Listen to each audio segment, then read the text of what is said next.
Hi, this is Dr. Carl Goldkamp. A few things I have to say. One is, we personally are involved both as a lifestyle, the ketogenic diet, but also through my 16 years of clinical practice of what is effective. What do people need to take sometimes, all the time, to support their ketogenic diet? You'll get bits and pieces of this ongoing week after week. It's important to be comprehensive. In one way it's simple, and one way it's a little bit complicated. Welcome back, everybody, for the next episode of the Keto Naturopath. Hey, this is Dr. Carl Goldkamp, and today we have another, which I think is a very special interview. They're all special, but this is a person who came from, I'll say, outside the industry. If medicine and the ketogenic diet is an industry, he came from, his education is, not only is he from outside the United States and has made a huge impact in the United States, but he's from South Africa, and he's went to high school outside of Johannesburg. And just for a little geography, that's way inland in terms of South Africa. He speaks with a very interesting accent. And his formal education was engineering and computer science. And so you go, well, why are we talking to him? We're talking to him because he has done something which nobody else has done in the U.S. per my witness. And that is, he stitched together a series of conferences that happens annually on both bi-coastal Florida and California. We'll talk a little more about that later, with all the professionals internationally. He has them coming from Scandinavia, from South Africa, certainly from the US, from Canada, researchers, doctors, health practitioners. And the interesting thing is, often the most influential, the most actionable person you can hear present is the person that has their own story where they came from, not somebody who spent 20 years academically and collates all the different studies, but somebody who has their journey that they can share where they were before. Dr. Noakes did that in South Africa for sure. He's obviously a doctor, but it's the combination of that that is very good. Anyway, so I spoke too long. Doug Reynolds, welcome, and thanks for the work you've been doing. We're going to bend your ears on a lot of different things today. Thanks, Carl. Thanks for having me. So my first question is, you didn't assign yourself a small task. You're from South Africa. You start this conference called Low Carb USA. It's in West Palm. It's in San Diego. And you have to do a lot of work. You have to do the fundraising. But that's this passionate mission, which is no small thing. And what drove this? What is your story that made you want to do this? Well, Carl, I think anybody that's really involved in this business has all started with a personal story, and mine was, in a nutshell, I was a relatively good athlete, not an elite athlete, but pretty good, and I would distance runner. Started to really battle as I got older, and started to put on a bit of weight, and just thought I was getting lazy because I was putting on this little bit of weight every year, and just getting really depressed about the whole thing. And someone introduced me a few years ago to the concept of ketones being an alternative source of fuel to glucose. And as an athlete that was really battling at the time, that kind of tweaked my attention. And so I started researching it. Being an engineer, that's what I do. And it kind of made sense. It explained all the problems I was having now. It explained even the problems I was having back in my early 30s when I was running these ultra marathons, that, I would be really, really fit. And a few days before the race, I'd follow Tim Noakes's advice and do a bunch of carb loading for the 3 days before, and felt like absolute rubbish on the day and could never understand why.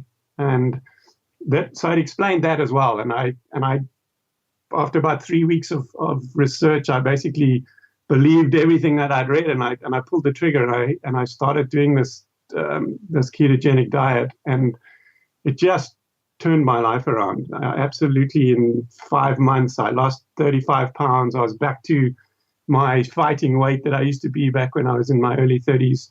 I was running again. All the inflammation in my knees had cleared up. It was just the most astounding transformation. And I was sitting, it was my birthday in January, and we were in a restaurant, and I was busy talking with Pam, and we were talking about this and going on about, the whole Banting thing in South Africa, which it's a phenomenon there because of Tim. And what's happening in Sweden, with the guidelines changing there, and the low carb down under organization down in Australia, and all these things were going on around the world. And my understanding was like, with the Ansel Keys and the McGovern Commission in 1977, we introduced this dilemma in the first place here, in America. And I felt like we needed to try and be a part of the solution in trying to fix that.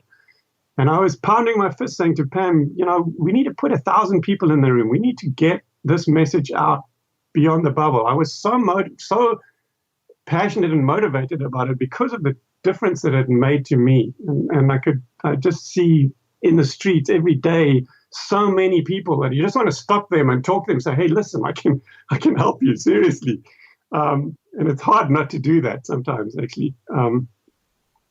And so, we had a lot of experience putting on conferences with the business that I was in at the time, but nothing in this space. I'd never even been to a low carb conference, and I didn't know anybody. And I just started writing to people like Gary Taubes and Steve Finney and Jimmy Moore, and just said, hey, if I wanted to do something like this, would you be interested? And they all came back and said, sure, you put this on, we'll be there. And it just took off from there. I mean, we had nothing, built a website, established a social media presence, put on a conference in 6 months. It was pretty astounding if I look back at it. And we didn't put 1,000 people in the room, but we got, 320. Mm-hmm. And it was still, I had to accept as a perfectionist that that was still pretty good for 6 months. And, we doubled it last year to 600 odd, hoping to do a lot better than that this year. And it's just grown. Now we've got another one in San Francisco in that's right, November, and we've already had 2 East Coast ones in Florida. We've even been approached to put one on in Jakarta in Indonesia, which we look at. That's great. To do in April next year. So wow, that's amazing. Right, the world is not too small for you. That I've obviously seen this grown. The one that you have coming up in San Diego this July, that is got to be your largest. It's certainly, at least in looking at all the speakers, it's huge. It's quite a cache of knowledge, and so this is your 3rd year there. That has kind of blown the doors open. I think you're like way over the top now, aren't you? I mean, this is quite a success at that location. Yeah, I think so. And that is our flagship event, I must say. And yep.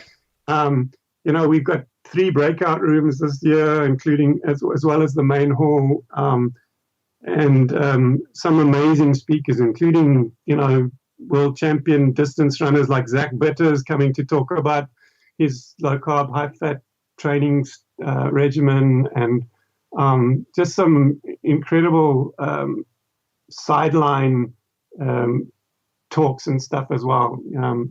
And the stuff like introducing yoga in the mornings and runs and all that kind of stuff. We haven't sort of started doing that at any of the other conferences yet, but we really go to town with the San Diego one. Nice. Let me pull back a little bit, because people are thinking, a lot of people discount my perspective, because once you're a doctor, they're saying, well, you're already over there, you already know this information, and so on and so forth. When you decided to get started, what was the recipe you followed? What was how did you put it together? And that's a real key thing. Where do you get started? Because some people get started and they go, I don't know, I can't do this, blah, blah, blah, blah, blah. I really struggled to find information about how to get started, to be honest. We knew that we had to cut the carbs down. At that stage, the recommendation was to try and get it under 50 grams a day. And I just started cutting stuff out and kind of keep track of it in my head. And hit a plateau pretty quickly, and finally started putting stuff into a tracking tool, and was horrified to find out all the stuff that I thought was really low in carbs, it wasn't. And we just went along and learned, by our mistakes. And as part of the reason that we we developed a coaching course on our site that that basically takes people through to try and help people not come have all the stumbles and stuff that we came across. And then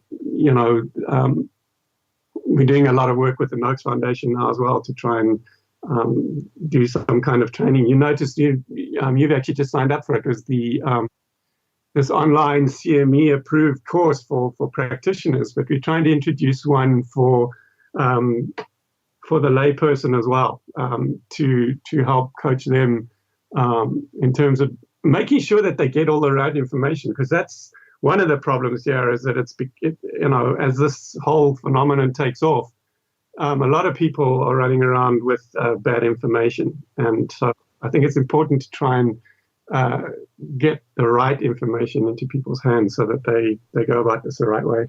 No, absolutely. A couple of points you just mentioned. One about the personal. It's like and this is classic, people thinking that they're on keto until you ask them to track it and to really do the tedious, boring stuff first. That's where the reality is of what they really need to be shifting to. So that's an actionable point that needs to happen, at least per my view. When people ask about a question, I agree. What are your macros? Have you calculated them? Have you tracked your glucose and ketones? Give me some data. Let's talk about it. And they hadn't done any of these. Well, then I think it's really important. Some people say, tracking's not calories. You can eat whatever you want. I disagree. I think that tracking is really, really important, even if it's just to give you a view of what it is that you're eating, so that you understand it. After you've done it for a while, maybe you don't need to track it all the time. In fact, I sort of phased out of actually checking it myself recently, but I know now when I look at something, when I look at what's on my plate, I pretty much know what's on that plate in terms of macros, and so once you have that inherent knowledge, you can go it alone. But I think to understand in the beginning what it is that you're putting into your body is really important. Yeah, absolutely. I'm going to jump around here because I can. Back to the CME course. I did start the CME course, and I would say the whole thing is worth even the first hour. I'm not through it, but the first hour of Tim Noakes talking to wherever he's talking to, it's like, it's a summary. It is summary of all these different pieces, and it's not just medical, even though he's a doctor and his story is amazing anyway, and he is a really neat guy. But that is so comprehensive. I mean, you could say, hey, that's it. I got my money's worth. And then there's Dr. Westman after that, which is equally good. And it goes on and on. So it's very focused. And the reason I'm saying this now is because there's a number of doctors in our small Facebook group that are interested in this, and they don't want to learn just anecdotally of post to post to post, from person to person to person. But yeah, no, this is, I thought, wow, this is excellent. And I was half serious when I posted you back saying there should be an internship here. Going on location with some of these people would be mind blowing. But I agree. We don't know where this is going to go. I know last month, or a couple of months ago, we were in Tasmania. Actually, went and stayed with Gary and Belinda Fecke, and Belinda's whole thing was, she called it an immersion. And we were also talking there about having a 5 days or a week or something where people could come and stay, and we have a few of these celebrity knowledgeable people that are well respected in the community, and they get to spend time like a whole week with these people, and we have cooking classes, and we teach people where we can sit around and just chat about the low carb philosophies and the importance of it, and the troubles and all the conversations that can come around that you'd wish that you could have with some of these speakers. Right. Most people never get the chance to do, and so I think there's a place for things like that, and we already looking at trying to implement something like that down the road with Belinda. Absolutely. Well, count me in. Need any help? I mean, I just think that that's very, very important. And it unifies everything. It allows the local practitioner to jump out of their context of maybe antagonistic responses. And I say this as a naturopath, we kind of live with that, and to go to a universal truth immediately and just sort of decompress and share that with person who's had great success. You led me right to what I was going to ask you about going to Tanzania and Dr. Fetke. It's like, can you reiterate a little bit of his story? I mean, that's an amazing story as well. I mean, this is who you are. You are the raconteur of the ketogenic world, because you have all these stories that are mind blowing in and of themselves. So, can you summarize a little bit of his? Because I thought I knew him a little bit, but it wasn't until. Go ahead. He is he's a fantastic person and has a fantastic story as well. And again, a personal experience that brought him into this. He's a orthopedic surgeon, and a lot of the work that he's doing is fixing and treating, diabetic ulcers and stuff in people's feet, and in the end, normally ending up cutting, having to amputate the limb, and wondering what the hell are we doing wrong? That this is, and it was getting worse and worse and worse. The numbers that of people that he was seeing were just increasing at this massive, rapid rate.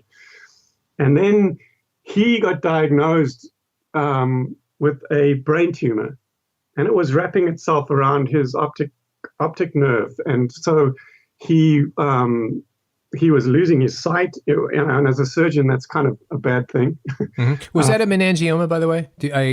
Yeah, the medical term for it, I'm not 100% sure with. I could check with him, but okay. I don't even remember him ever mentioning it. But he had 2 different surgeries, and it just wasn't. It wasn't improving. It was just getting worse, and he found out about this. It was somebody that was talking about. It was an article about metformin controlling blood sugar or something for diabetes, and his thought was, or something that it helped with cancer. And he was on already a bunch of different medications, and so he didn't want to take another one. And so he thought, well, why don't I just not eat the sugar? Why do I need to take a drug to control it? Why don't I just not eat it? And then I won't have to control it. That was his thought process. And so that's what he did. Initially, all he did was cut out sugar, and read a bit more and realized he had to introduce something. And he started, adding some fats in, and his tumors stopped growing and cleared up. And in fact, the day we flew into Tasmania, and his wife Belinda picked us up at the airport, and we were driving around picking up a couple of supplies and that for dinner, and he phoned her while we were in the car, and it was he had just got back his annual scan report that for this was the 6th year now that he was totally clear. He was pretty excited about that. Didn't realize we were even in the car at the time, but it was cool to be a part of that experience. To realize how we take it for granted, but like it's a big deal. And even he was even saying afterwards, like a couple of days before, he even felt like he got a couple. He started to get headaches, and almost like it was psychosomatic or something. Like he was waiting for the results, and that nervousness or something translated into, some kind of weird results. And so when he got the results, he was really excited about it. But so he started now introducing it to his patients, and he said, look, try and stop eating the sugar, but for the most part, at least try and introduce every day. Try and eat 2 eggs and a piece of cheese. That was his advice to them. And these people, the people that listened to him, started to turn around. The people's diabetes was going away, and it just had incredible success. until he got reported by some dietitian to the medical board there in Australia, and he's actually been banned. He's not allowed, because he's not a nutritionist. He's not allowed to talk to his patients about nutrition at all. At least that's the ruling. But I believe that he's still, he's refusing to lie down, because he reckons, the bullying is one thing, but when it actually affects the quality of care of my patients, Right. The buck's got to stop there, And so he's making a stand, like Tim Noakes. He's I don't know. While we were there, he worked out that he spent something like $850,000 already just on trying to defend himself against all these suits that are brought against him. It's just crazy. That's amazing. And so, yeah, both those stories are kind of very similar. Does he has he become skeptical, I guess is the nicer word, in terms of what the motivation of the opposition is? Does he sort of see it as big pharma, or it's the food industry, or it's the government, it's the lobbying? Does he go there and saying, these guys have such deep pockets, they're going to cream me? Or he says, I'm David, and I just have to keep throwing rocks until it gets done. I mean, what's his perspective on that? Yeah, I think he sees it. In fact, he's got another.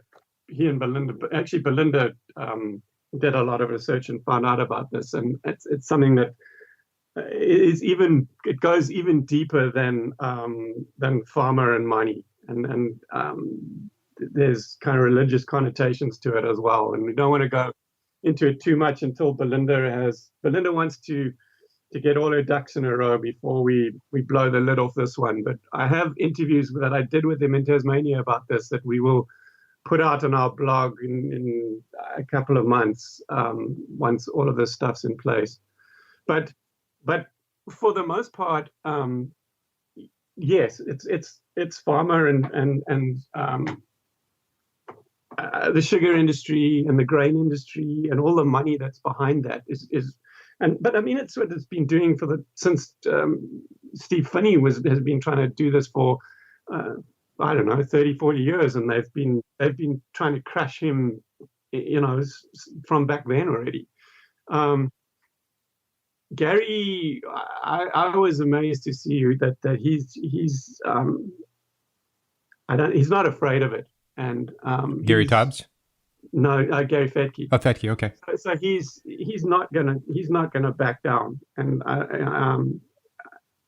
and what he's doing is paving the way for others that want to follow suit, who are too afraid to do it because of the persecution that they're going to endure. And I don't know, I hope you don't mind if I digress here a little bit, but one of the things that Gary Taubes, what's the word? He suggested that we introduce this, and we are doing it this year at our conference in San Diego, is after his talk, we've got a 75-minute session to end the day. And we're having an open discussion with all the practitioners that are there, to try to understand what we need to do to establish a standard of care for the low carb lifestyle in terms of, and I think that's one of the big things, is so many of the doctors are afraid of doing something, because if something does go wrong, they're liable, and because they're not following what's considered the standard of care. And Adele Haidt is actually going to be leading that forum, and she was involved in a court case quite recently. And the standard of care is actually not a document, and the judge actually had to explain to the jury, and that was that the standard of care is almost like an agreed upon methodology that's sort of agreed upon by the majority of the people that are practicing Right. in that field. So if we have to now look at all the people that are practicing low carb, then that's a field. And so if we can establish a methodology in terms of, how to monitor it and how to,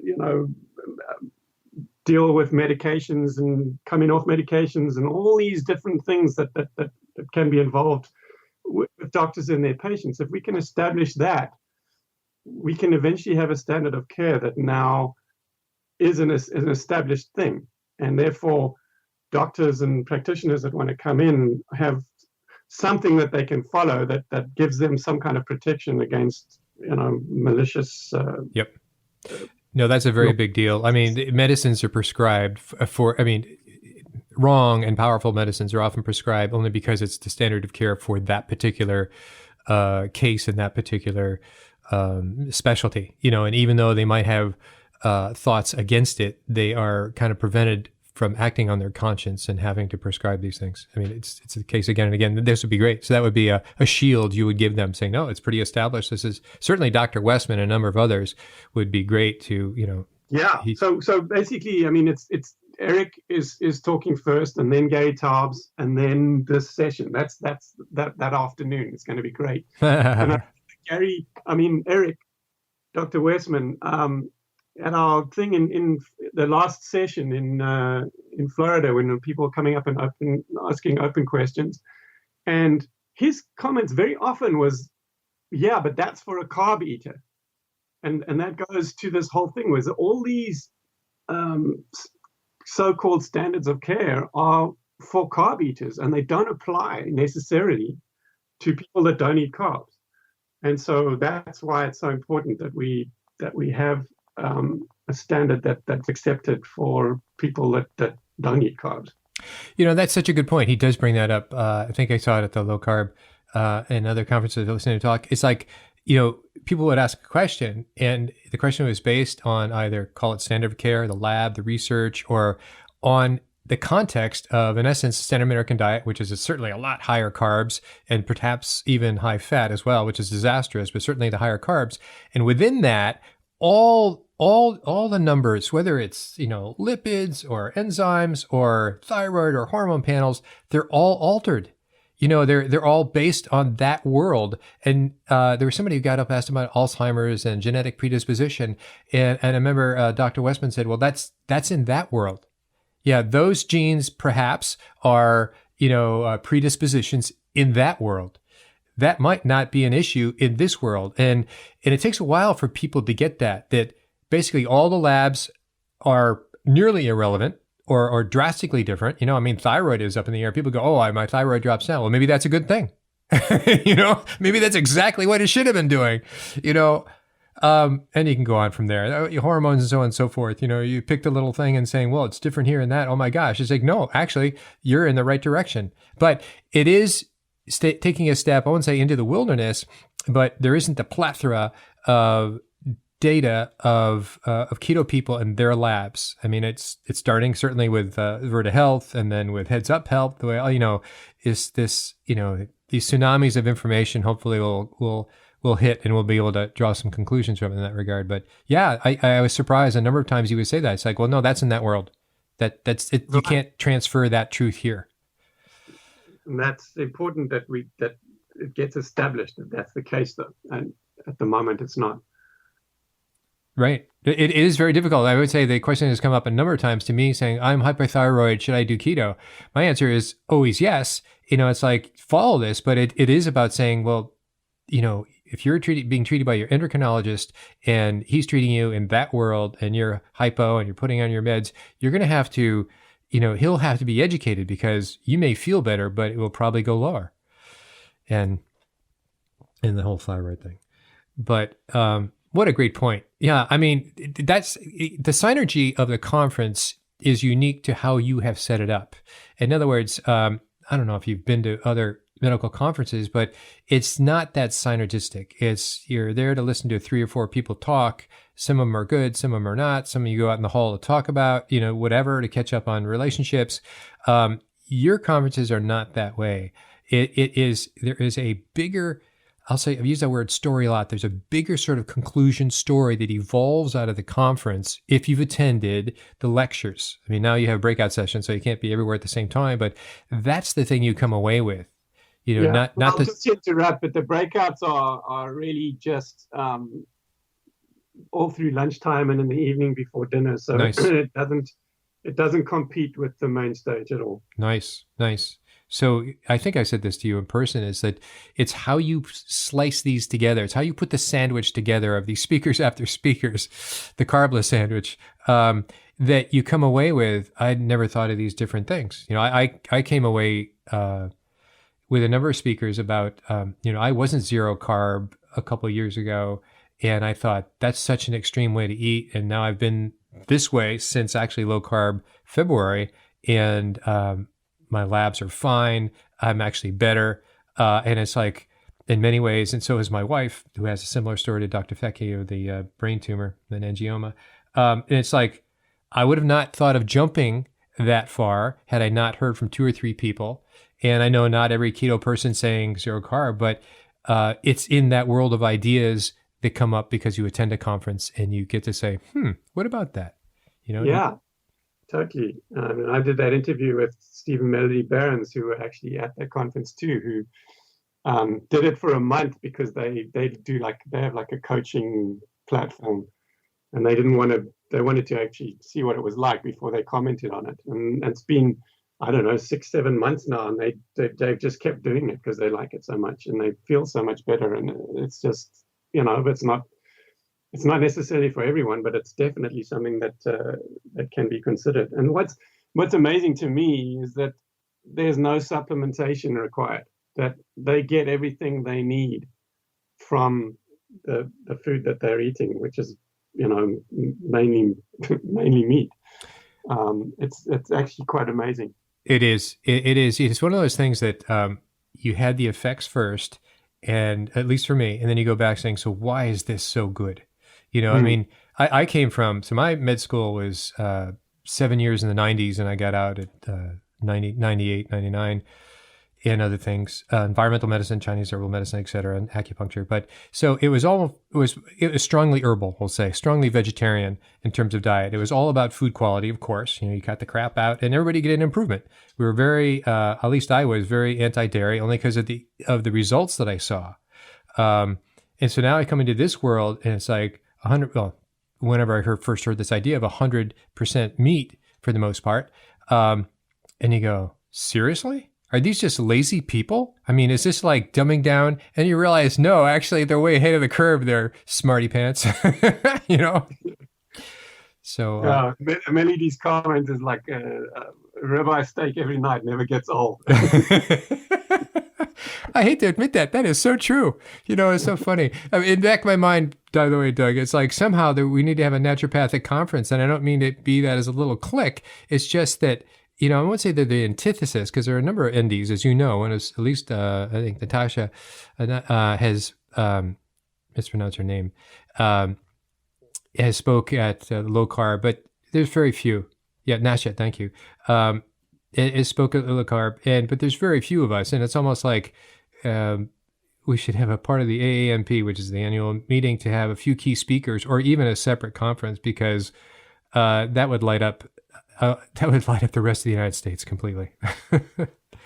Anyway, and we'll talk about that later. Totally. What's that? I said, yeah, absolutely. I never know where this is going to go, where the next idea of the next good thing to do here as this whole organization grows. It's pretty brilliant. It is pretty brilliant. So you got back from Tanzania, and we're going to wait for the release of the other videos. Tasmania. Tasmania. Sorry. Thank you. Africa, back to my home. Yeah. I know. You're talking to an ignorant American, right? This, we can't be smart and everything. I got Scandinavia down though. Lived there for a while. But so you got back to Tasmania for an interview. Mm-hmm. It's like, you obviously have no geographic limits. So where would be, have you been up to Scandinavia for your interview? Unbeknownst to me, I have no doubt, but that must be a part of your plans. I haven't been. I would definitely love to go. I know Andreas, who's coming out to talk again, Andreas Einfeld. He's mentioned a couple of times that I should come and come over there and join him and do some stuff there. So I at some point, I'm sure we'll end up there as well. The next big thing, as I mentioned at the beginning, is Indonesia. Next year in April, we're going to put on a big conference there in Jakarta, and then see where it goes from there, because people come out of the woodwork and approach me about doing stuff all the time. Let me explore that a little bit. I lived in Indonesia back before I was in medicine. I was in the oil field, so I worked in Jakarta for a number of years, and out in the Java Sea and other places, and it was pretty interesting, pretty dangerous. But and the world has changed. So when you say Indonesia, I go, wow, that's not exactly the same as Johannesburg, Cape Town, San Diego, West Palm. Jakarta's huge, and Java, by the way, is the most densely populated place on Earth.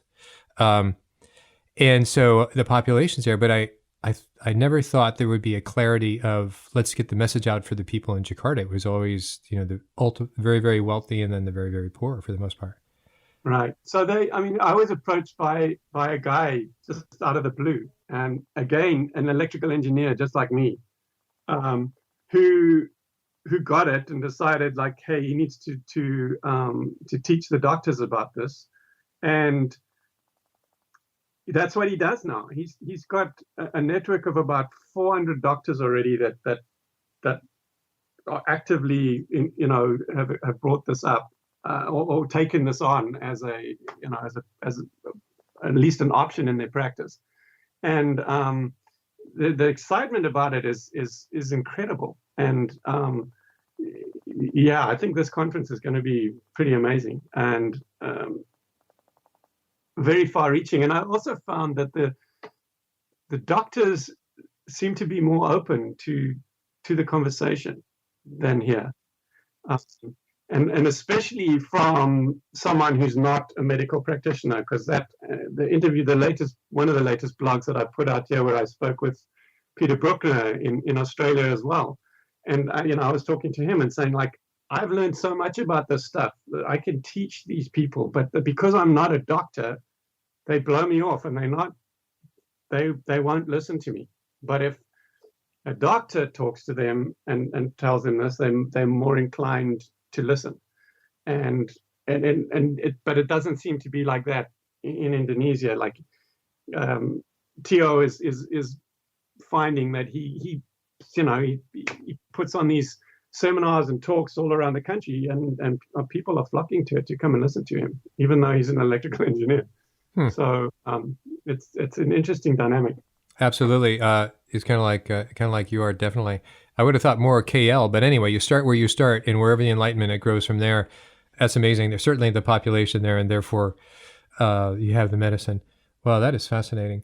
If you were to look back, I mean, I always find it odd that you're even at any one location for more than a week or so. When I look at all that you've done and where these are, and I know the work that just the conferences are, and then you pop off to these different interviews, is that this is a bit unfair, but who would be kind of one of the most influential people on your learning path? You probably know more people in this field than anybody I know because of what you do. Do you look back and go, there was a few people that made me look at something, even if it's an internal... Yeah. Go ahead. I suppose when I first started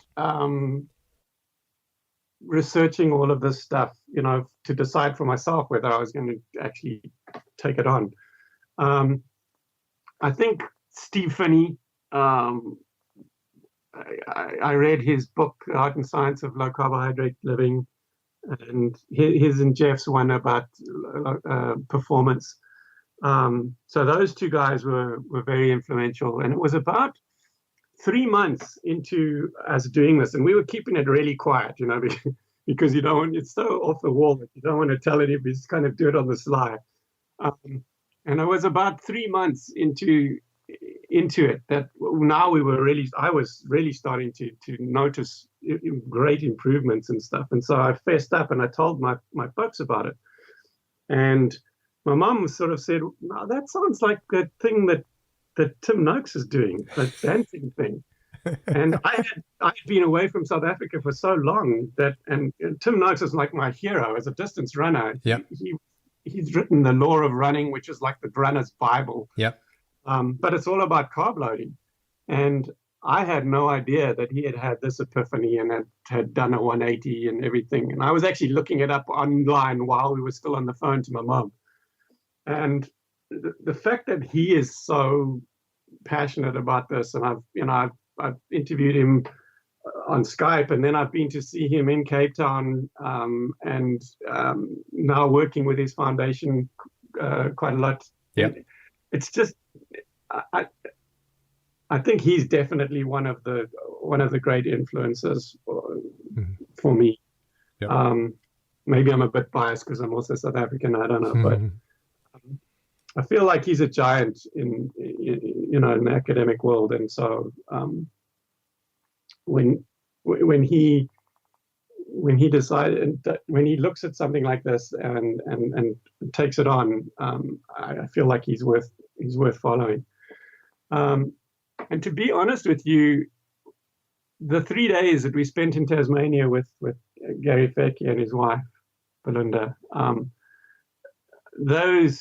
those two, I think, will prove to be massive influences in what we do going forward. They're just the most incredibly motivated, intelligent, and just wonderful people with their hearts in the right place, and the courage.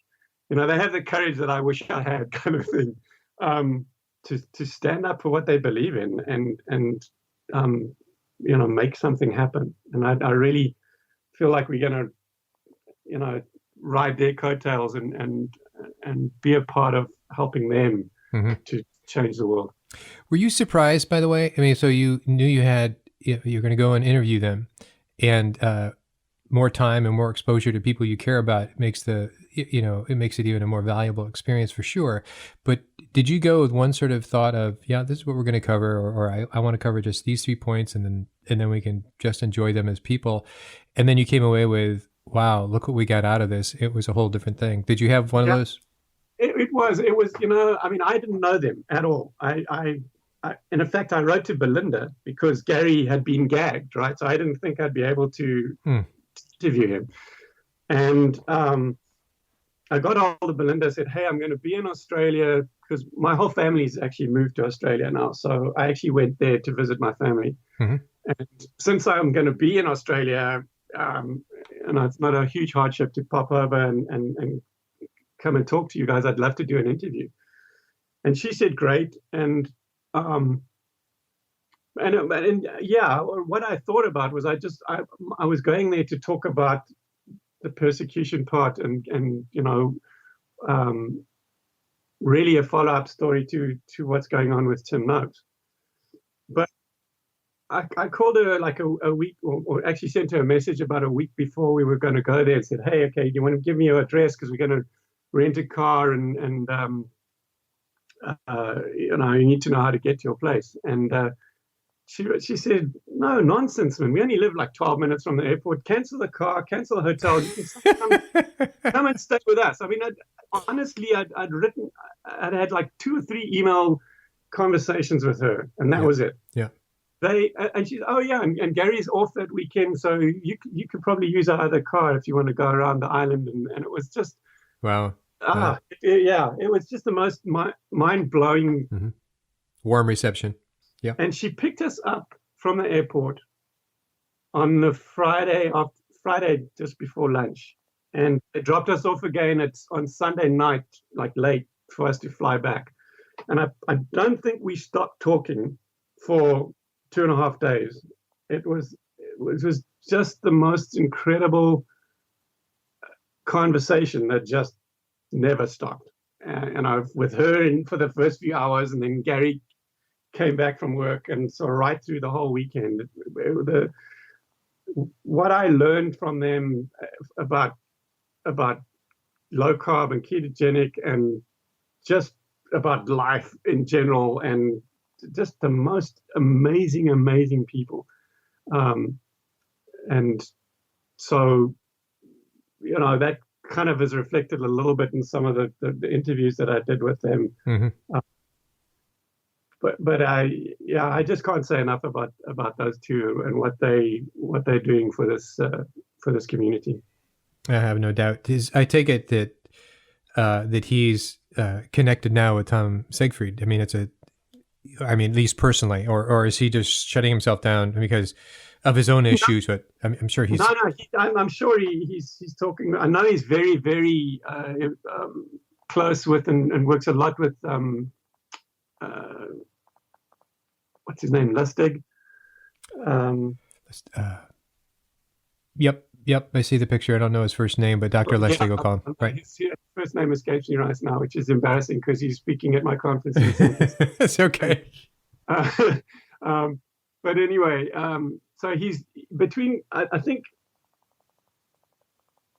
Lustig and Noakes are the two people that he's been leaning on the most with all his legal problems and stuff. But he's not like, because when I said to Belinda, I'm assuming I'm only going to be interviewing you, and she said, no, Gary does interviews. He won't be silenced.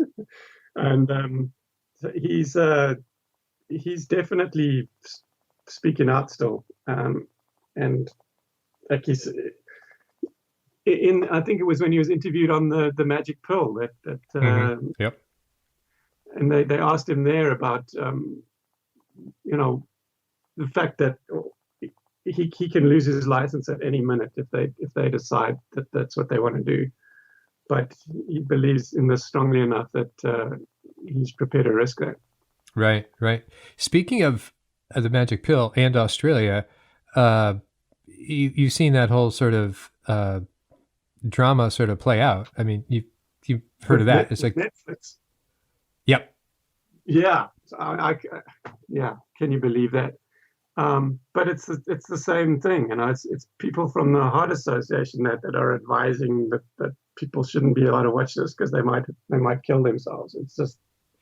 Let me just say what that is, just so it's because it's depressing. It is. And so what happened is I'll say it's the Australian Medical Association, but something associated with that tried to suppress the release from Netflix, asked Netflix to no longer make available live streaming or by DVD the Magic Pill, which came out a couple weeks ago, was available a couple weeks ago, an amazing documentary over a number of different continents, by the way. And so the backfire is Netflix did do the right things and not only guaranteed, apparently you have 12 months, runs. They've expanded it to at least 2 years going to be live and maybe beyond that. And they're offering the DVD. And so it drove it exponentially in terms of its popularity. So both Netflix, kudos, and now the word's out there probably tenfold because they tried to shut it down. Yeah, it's kind of, it's a good thing, bad publicity sometimes good, or negative publicity sometimes good publicity because it's publicity. Yeah, I hate. People want to watch it just to see what it's all about, That's true. That's true. I hate to admit it, but that's a Trumpism, by the way. That's his whole campaign's built on that. Keep your name in the news. But anyways, in this case, it went to the right direction, the right people, and it was off and away. I'm going to totally jump, and I'm going to go back to food. So for you specifically, because we all have our own little, we come to our little columns and we track it and what works for us. And we all have these personal variations, and that makes sense because we're not all the same person. But where do you fall on, I'll have a couple of topics here. Where do you fall on dairy? So dairy is obviously milk, it's cream, it's cheese, it's butter, it's. I'm very strong on dairy. I understand that certain people have intolerances, and if people are unfortunate enough to have an intolerance like that, they obviously have to avoid it. But if you don't have an intolerance like that, I really think it's a great thing. That being said, even though full cream milk is obviously the option as opposed to skim milk or low fat milk, we don't drink milk at all. So the closest we have is half and half. Mm-hmm. Mainly heavy whipping cream that I put in coffee and stuff like that. And tons of butter and cheese. So we stay away from milk mainly because there's too many carbs in it. Even though it's full fat milk, yes, it has the fat, but if you're checking your macros, you'll see quickly that a couple of glasses of milk and you're spiking the carbs still. So we stay away from milk, but we have all the other products. Yep. Interesting. Dairy type products in our fridge. Good. So one of that, and I'm not against anybody. Everybody makes their own decisions. We're all grown-ups here. What I found in my clinical experience about 16 years is that if there was one thing that I could, in my sleep, just like your response was the ketogenic diet, you want to go down the street and tell people, I said, I can really help you. The ketogenic diet clearly would be now number one. But prior to me understanding and knowing about that, it was having people say, and I wouldn't say, down with dairy. I would say, hey, just skip dairy for 2 months and tell me what changes in your life. We would obviously formalize this as a patient and make sure that it happens and it was good for them to do it. But it's remarkable what I saw changed, even though people said they never had a problem with it up front.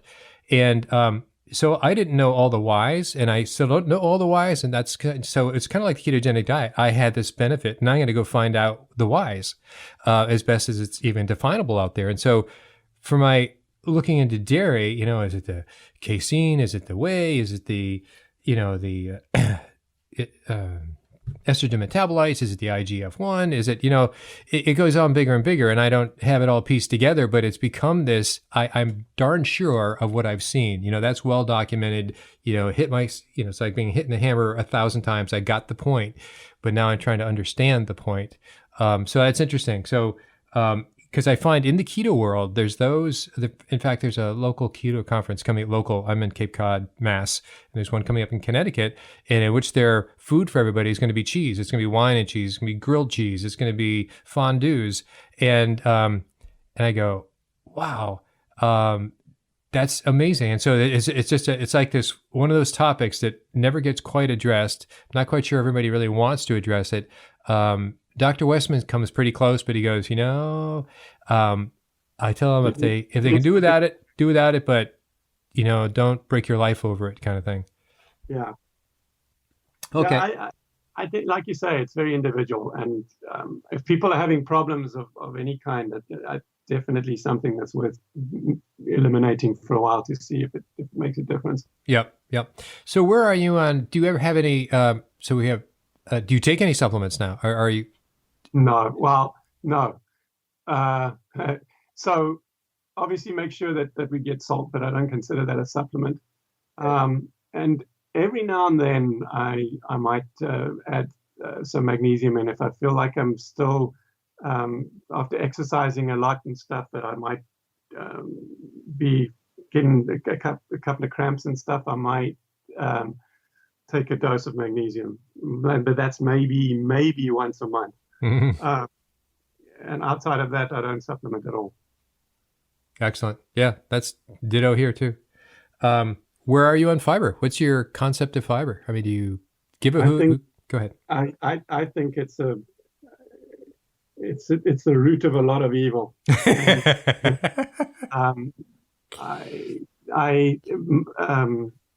the first time, I've got on our coaching course, there's a whole thing. I think I called it the scoop on poop. And but a lot of the information I got was from a Russian scientist that did a lot of research on this. And I think it's a thing that a lot of people don't do research on because it's not necessarily that pleasant. But his thing was that fiber is totally unnecessary, and all it does is actually serve to block things up even more. It doesn't make you regular. It actually stops you up. And I kind of buy into that too. I agree with.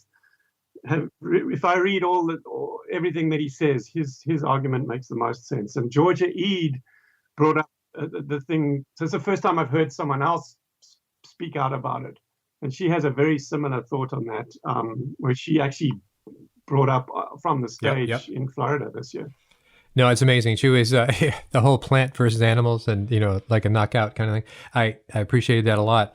So when people do you do any refined foods, be it a protein bar or a keto bar or a any of those things? The reason I ask, because often you get on the wrapper net carbs, and which is they're talking about fiber. Where do you fall on that? It's kind of the same thing. It's like it's BS. Yeah, no, I don't. Generally, we don't have any of those things. I mean, unless maybe if I got it as a handout somewhere at some keto meeting or something like that, I might try it. But right. We even the adapt bars and stuff, but the adapt bars at least are very low in fiber as well. So it's they because Eric is behind it. He's very strong on total carbs. This net carbs thing is especially if people are struggling or if they're just starting out, it can get people into a lot of trouble. And we don't really know for sure, since our stomachs are not set up to metabolize the cellulose and stuff, we don't, and all the fiber, we don't really know what effect it has on our metabolism. And so he's of the opinion that it's total. You should look at total carbs and try and eliminate the fiber as much as possible too. That's right. That's Glenn Finkel. Good comment. Yeah, we'll be interviewing Glenn and then Dr. Westman too. But neat guy. I like his thinking, and I totally agree. You're basically a food-oriented guy as much as you possibly can be. Geez, that's. Oh, where are you on? MCT oils, C8 oils, any oils? Is it avocado, olive oil? I mean, speaking of fat, I've heard some people, take MCT oil and feel a burst of energy or something because it goes straight to the liver and it produces ketones or something. I don't see that. I don't add any MCT oils into anything that I eat. We have avocado oil and macadamia nut oil in the fridge that we use to make homemade mayonnaise with, and every now and then for salad dressings and stuff like that. But we don't add it as a rule to our daily regimen at all. I don't have a strong opinion about it either way. I just don't. You found your way. Yeah, my macros are fine as they are, and I don't need to add more MCTs in. Yeah, no, it's fine. It sounds like mayo is part of your backup. I assume, because we make our own mayo as well. So it's like whatever you're going to eat, slather mayo on it. I mean, in terms of whether. Yeah. Homemade mayo is just the best, man. It is, absolutely. Well, Doug, I'm going to let you go, and you've bent over backwards, in my perspective, to have this happen, and I so appreciate your time. I so appreciate I call it innovation, and yeah, I would love to. You have so much on your plate in front of you. Throw out ideas, whether it's a naturopathic conference, whether it's internships. All these things are so valuable, and it's so much fun to talk to you because the world is changing right under our feet, and you're kind of like putting it all together. I sort of see you as a stitcher of stories, and that's why you come to those conferences is to hear how it's. Are you coming out in July? I'm not going to have a conflict. I'm certainly going to be probably one of your perennials for the East Coast one. Right. Okay. But that is that's the Hall of Fame. Your San Diego is, as you say, your flagship. But it's you've got to make it out to one of them one year. I was just going to say, because otherwise we could sit down and talk about it. But if you throw some ideas down and let's start. Absolutely. No, you're an example of elbow grease, and I that's always been part of me too. It's like, get it going, just do the work, something will come up from it. Well, okay, I am going to end on this and say goodbye. And it's like, with always the caveat of we can talk in the future about whatever it is we want to talk about, but you're the guy in the know in one way, but it's mostly your story and your passion for carrying this torch throughout the world. Indonesia, San Diego, West Palm, Scandinavia would be a great place for you, by the way, for this conference. So onward and upward. We will be in touch. And yes, I will follow up on those ideas. Excellent. Thanks, man. Thanks Take for care. your time as well. Absolutely. Bye-bye. Bye. Well, that was a great call with Doug Reynolds. I really appreciate his time. And I'd have to say that if it wasn't for Doug, I wouldn't be exposed to the kind of people. So whether it's Dr. Westman, some of the other speakers that you get to follow up with. All the speakers are open. So you send them an email afterwards, you talk to them on the phone, and your accumulative knowledge ends up being huge. What I also want to say is that Doug represents this whole giving. I mean, his passion is like unrestrained. He's doing it because he sees the meaning of what it was for him. Most of the people that I've met in this field, doctors, and the one that I've interviewed for sure, they all embody that. And it's very exciting. So till next interview, thanks for listening. Thanks for listening. For anybody who has any questions, feel free to contact me on our Facebook group, Keto Naturopath. Same name as our podcast. I'm open to any questions, and we plod through the good and the bad, the difficult and the easy, week after week.